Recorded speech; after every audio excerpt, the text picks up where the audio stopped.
Harry, NBC Radio. Good morning, Prime Minister, and Happy New Year to you. Same to you. All right, we've spent some time on energy this morning, and particularly alternative energy. Yes. While I was listening to one of the other questions, I was wondering if anything has been looked into in terms of utilizing the wave action, particularly on the windward side of the island, in producing energy.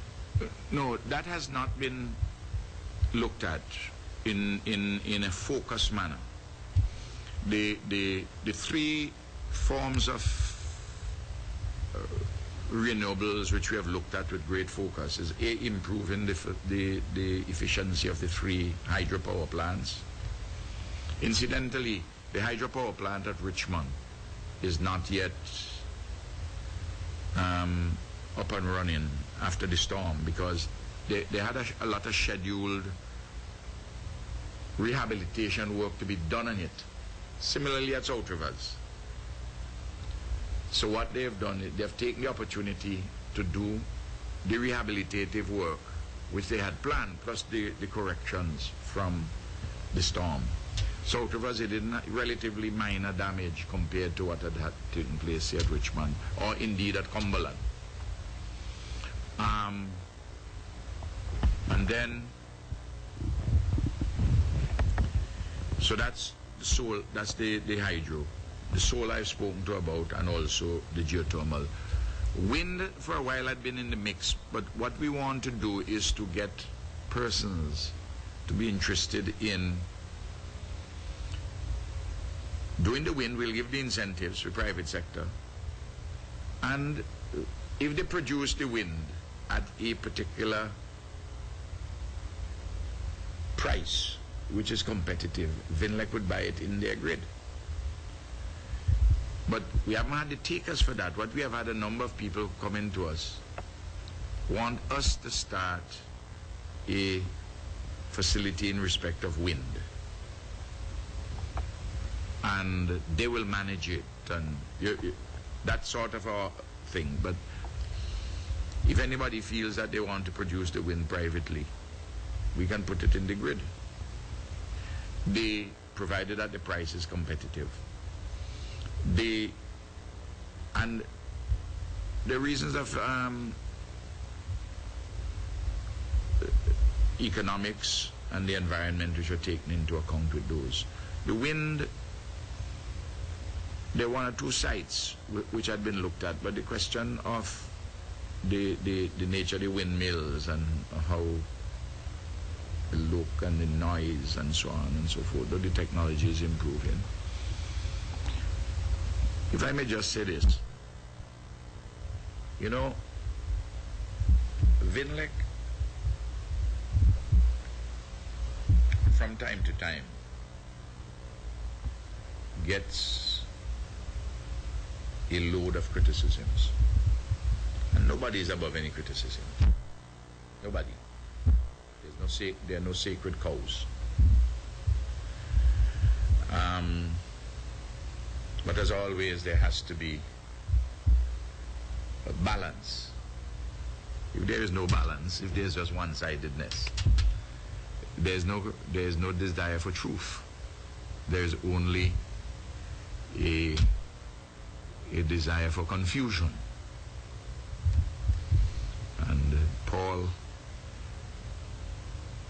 servant of the Lord, called to be an apostle, have always instructed us, never mind the criticism, let's seek truth, but don't promote confusion, which is why I answered a short while ago Sister Brea's question, which she used a particular newspaper as the base. You know, if you seek to confuse, right? But you take Vinlec. Vinlec this year, after the storm, Vinlec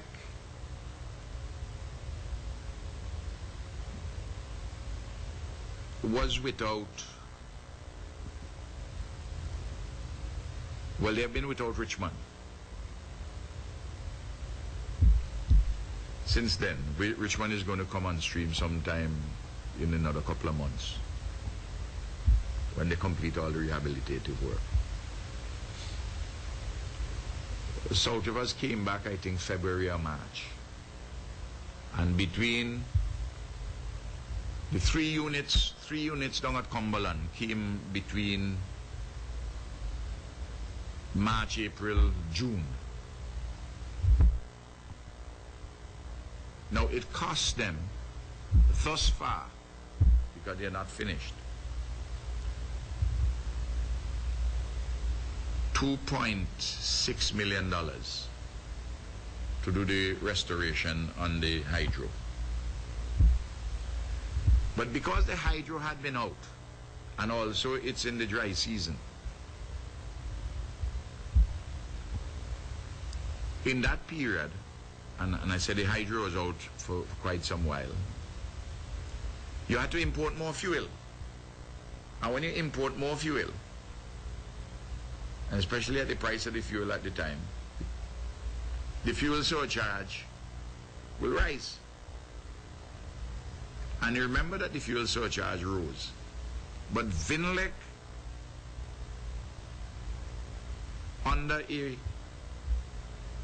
as a consequence of a policy discussion with the Minister of Energy, who's me, it was agreed that we will keep the fuel surcharge as at December. Don't give any increase. Ease in the recovery period immediately. Cost Vinlec $3.5 million. So both in respect of what they had to spend on the storm restoration and also on the fuel subsidy is a number in the region of $6 million. As a result, Vinlec is likely to show an operating loss last year of just under $400,000. But they're projected in the year 2015 to recover to a number about $4.5 million. Even though that they have to do, they still have important work which they on the hydro, and also more work in relation to solar. You take two. And sometimes they need to talk about this more than they do. And talk about these big issues, and don't allow Vinlec to be paralyzed with a discussion all the time about the fuel surcharge, when that has been explained hundreds of times. And just be honest about it. When it goes up, explain why when it comes down. But talk about the other. Take for instance, you take the 300 and something kilowatt installation of solar PV at Lomans down by the power plant. The engineers and all the technical people, everything was done. The engineering and the installation was done in-house. Fidel Neverson headed that project. Lots of talented people inside of Vinlec. And they did their usual duties, and they did this installation. They had to put down about 2,200 solar panels and 20-something inverters.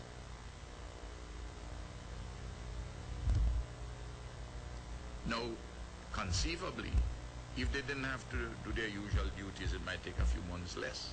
But what happens is that Vinlec, from 2009, has been building capacity internally. Tony hears it, he may say they've been doing it since 2006, when I think is the first time when they had put in a 10 kV system out at out of the cane hall plant. And they're building the capacity, and the fellas have now, they monitor the technology, they're understanding the changes in it. I'm not saying that they have all the knowledge as to where it should be going, because it's a learning process all the time. Another thing what they're doing. You have about 8,000 lights, street lights, in this country. They began an experimentation with, well, a pilot with LED lights. You all know about these lights, which last far longer than the incandescent lights, or even those which are other energy saving bulbs, and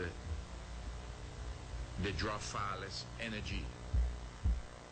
So they have done 90 out of the 200, out of the some 8,000. But what they're going to do, they plan to do, is that any new ones they're going to put in, and any replacement of the old ones, I'm not talking about the bulbs, sometimes the pole is rotting or something is happening, they will put in about 250 street lights this year, and they're going to, all of them going to be LED lights. It's going to cost them $300,000 thereabouts, roughly.